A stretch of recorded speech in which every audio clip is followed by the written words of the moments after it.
আমার একটা ইচ্ছা আছে, বলতে পারেন মনের ভিতরে একটা গভীর ইচ্ছা। সেটা হচ্ছে জীবনের কোনো একটা সময়ে আমি বাংলাদেশের একটা সবুজ গ্রামে তোমার সাথে থাকতে চাই। আর সূর্যের আলোতে এভাবে ভ্রু কুঁচকে মুখ কুঁচকে তোমার সাথে সেলফি তুলতে চাই। হ্যাঁ, তোমার সাথে, যেখানে থাকবে না কোনো শব্দ দূষণ, যেখানে থাকবে না কোনো বায়ু দূষণ, যেখানে থাকবে না কোনো হট্টগোল, যেখানে সবাই থাকবে শান্তিতে। এরকম একটা গ্রামে আমি তোমার সাথে থাকতে চাই। আর এরকম একটা গ্রামে আমাদের যে ছোট্ট বাড়িটা থাকবে, সেই বাড়িটার চারপাশে এরকম সরিষা ক্ষেত থাকবে, আর থাকবে বিভিন্ন সবজির গাছ।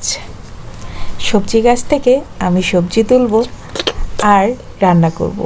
সুন্দর একটা কিচেন থাকবে আমার, আর আমার রান্না খেয়ে তুমি বরাবরের মতোই খুবই প্রশংসা করবে।